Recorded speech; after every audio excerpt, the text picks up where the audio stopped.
Assalamualaikum everyone. Welcome to my channel. বাপ বেটা দুজনো শুই আছে।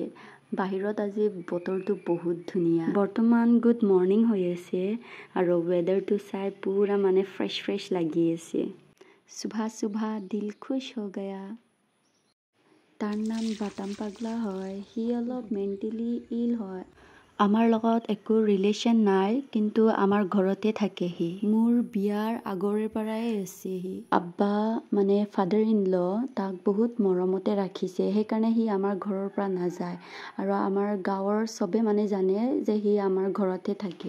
তাৰ ষ্টৰিটো বহুত লম্বা হয়, তো বেলেগ এটা টাইমত তাৰ ষ্টৰিটো কম দেই। এইবিলাক ৰাইচ চিডলিং হয়। এইটো মনচুন ছিজনৰ ৰাইচ কাল্টিভেশ্যনৰ কাৰণে লগাইছিলে। আমি ৰঞ্জিত ধানৰ চাউল খাওঁ, তো আমি এইটোৱে বনিছোঁ।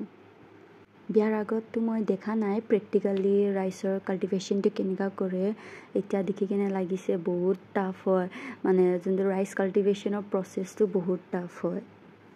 তো চিডলিংবিলাক এনেকুৱা তুলি ইমান ধুনীয়াছে ৰাখি দিছে, পিছত এনেকুৱা বাণ্ডেলত বান্ধি লয়, পিছতে এইটো পেডি ফিল্ডত গৈ লগাই দিয়ে।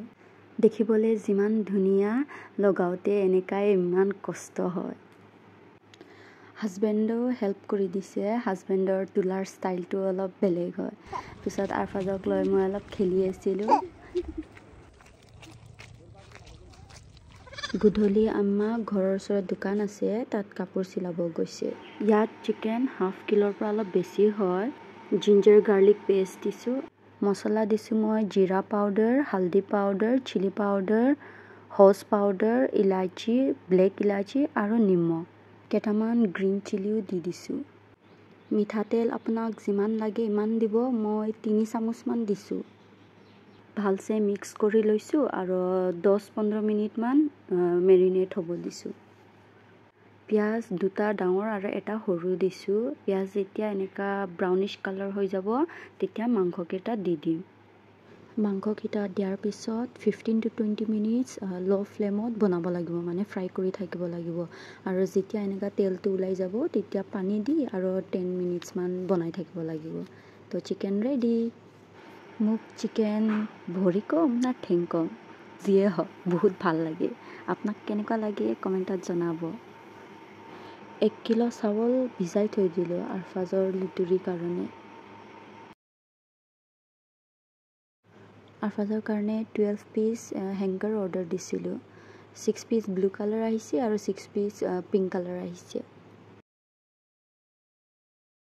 নিজৰ কাপোৰকেইটা এৰেঞ্জ কৰিবলৈ যিমান বেয়া লাগে, আৰফাজৰ আৰু তাৰ আব্বাৰ কাপোৰকেইটা এৰেঞ্জ কৰিবলৈ ইমানে ভাল লাগে।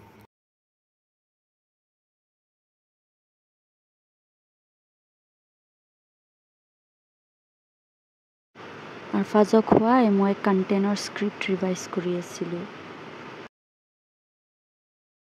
নেক্সট ডে মৰ্ণিঙত চাউলকেইটা চালনীত পানী শুকাব দিছোঁ। পানী শুকাই যোৱাৰ পিছত চাউলকেইটা গ্ৰাইণ্ড কৰি দিছোঁ। গ্ৰাইণ্ড কৰাৰ পিছত 2 দিন ৰ'দত শুকাব দিছোঁ। টেষ্টৰ কাৰণে আৰু জল্দি বেয়া নহ'বলৈ ফ্ল'ৰকেইটা আমি অলপ ৰ'ষ্ট কৰি ল'ম।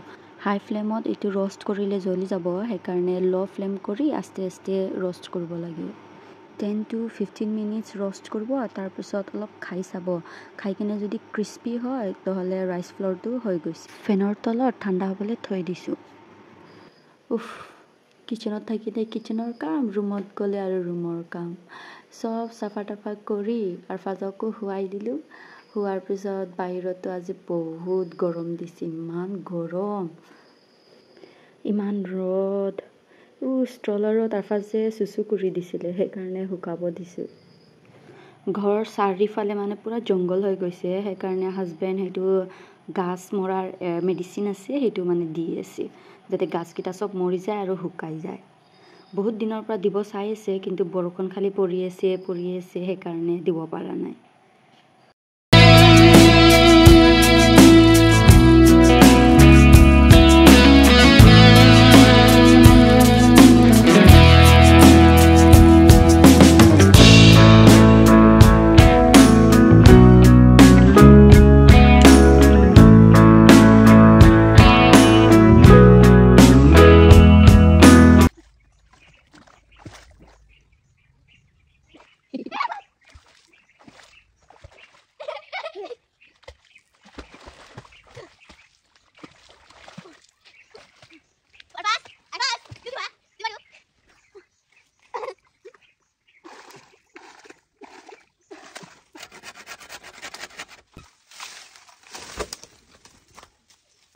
খাবা